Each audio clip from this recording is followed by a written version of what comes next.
Assalamualaikum warahmatullahi wabarakatuh. Sahabat santai ajo yang budiman, salam bertemu kembali.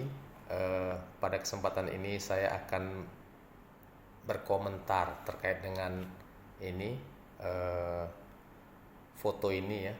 Foto ini saya ambil melalui tangkapan layar di suatu halaman Facebook teman, dan saya melihat ini bukan di satu dua orang mengunggah di Facebook, tetapi ini ada beberapa. Tentu ini sangat masif ya. Saya melihat di sini, kalau dari captionnya ini seakan-akan bahwa telah terjadi pelanggaran ternak ya, merusak tanaman nilam, sehingga rugi puluhan juta. Tentu ini sangat prihatin ya, sangat memprihatinkan kalau memang betul itu terjadi. Dan kemudian si pemilik kebun nilam ini, dalam tanda kutip, memberi pelajaran entah bagaimana caranya sehingga para sapi ini berkelimpangan mati ya, yang tentu saja menurut caption ini, yang memiliki kebun nilam ini sudah memberikan peringatan tetapi tidak diindahkan nampaknya. Ya, sekali lagi saya sangat prihatin dengan kejadian ini ya, di mana petani nilam ini sangat merugi dengan rusaknya tanaman nilam ini yang menurutnya karena dimakan oleh ternak, dalam hal ini sapi. Saya tidak sedang membela pemilik ternak ataupun ternak, tetapi saya ingin menceritakan bahwa kejadian seperti ini sebenarnya terjadi bukan sekali dua kali dengan kasus yang mungkin mirip dengan tanaman yang berbeda dan lain sebagainya. Saya melihat kondisi ini menunjukkan bahwa telah terjadi nilai-nilai dan tatanan sosial budaya dalam masyarakat yang hilang ya. Karena apa? Karena kalau kita runut puluhan tahun yang lalu, mungkin 40, 50, 60 dan sebelumnya, bahkan sekitar 30 tahun yang lalu, itu masih ada keharmonian antara tanaman dan ternak. Nah, tetapi setelah itu sekarang ini tidak terjadi lagi. Keharmonian itu, keharmonian yang seperti apa? Nah, kami dulu pernah mendiskusikan hal ini ya. Kemudian kami menyimpulkan dalam suatu postulat, yang mana postulat ini dipahami, disepakati secara tidak tertulis oleh masyarakat dan anggota masyarakat tradisional saat itu, yaitu siang tanaman berpagar, malam ternak berkandang. Kesepakatan tak tertulis ini yang kami coba rumuskan dengan narasi seperti itu hidup di tengah-tengah masyarakat ya. Dulu, tentu dulu saya bercerita dulu, bukan sekarang. Dan sekarang ketika saya tanyakan ke generasi muda yang dari desa sekalipun, tidak paham dengan kesepakatan tak tertulis itu. Padahal kesepakatan itu hidup di alam bawah sadar masyarakat. Oleh karena itu tidak pernah terjadi misalnya ternak makan atau merusak tanaman, kemudian si pemilik ternak pada posisi yang bersalah. Tidak pernah terjadi seperti itu. Karena apa?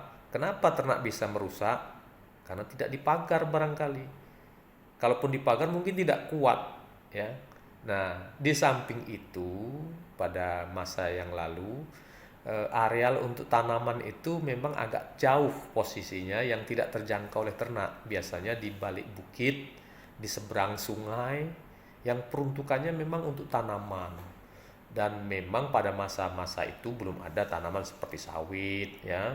Kalaupun karet ada, tetapi itu semi hutan begitu ya, semi hutan begitu. Berbeda dengan yang sekarang ini kan budidaya semuanya. Nah, karena ada gium siang tanaman berpagar, artinya kalau ingin memiliki tanaman aman harus dipagar dan kuat.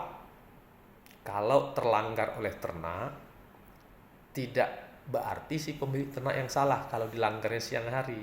Karena memang itu yang tumbuh di alam bawah sadar para anggota masyarakat masa lalu itu seperti itu. Kalau punya tanaman ya dipanggar, ya.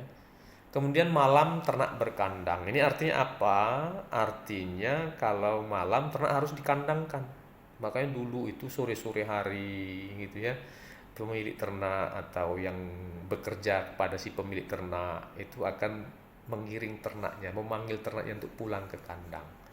Nah, ini terjadi ketika situasi belum ada introduksi ya, introduksi intensifikasi pertanian tanaman. Nah, ketika sudah ada itu, pudar lama-lama kesepakatan itu dan tidak diterapkan lagi, bahkan tidak mungkin untuk diterapkan lagi sekarang ini. Ya, jadi itu yang saya katakan ada hilang nilai-nilai sosial budaya dan tatanannya, itu ada yang hilang saat ini. Bahkan ketika saya tanya kepada mahasiswa-mahasiswa peternakan, ada nggak pemahaman seperti itu di kalian atau di masyarakat kalian? Mereka tidak tahu. Ya memang sekarang sudah tidak ada lagi ya. Dan bukan berarti harus ditegakkan kembali kesepakatan-kesepakatan itu, tidak mungkin ya. Hanya saja saya ingin bercerita, ada tatanan dan nilai-nilai sosial budaya masyarakat yang hilang. Nah, solusinya bagaimana? Nah, tentu ini menjadi PR kita bersama supaya ada keharmonian. Barangkali ini menjadi pemantik saja dengan adanya peristiwa ini nih. Oh, sapi bergelimpangan ya. Padahal sapi inilah livestock. Bahasa Inggrisnya livestock.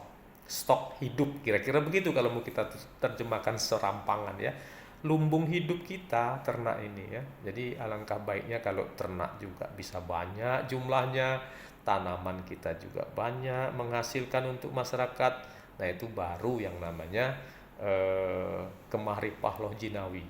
Saya ingin mengutip pepatah Arab. Negeri yang kaya akan ternak tidak pernah miskin. Dan negeri yang miskin akan ternak tidak pernah kaya. Nah, saya kira pepatah itu coba kita terapkan.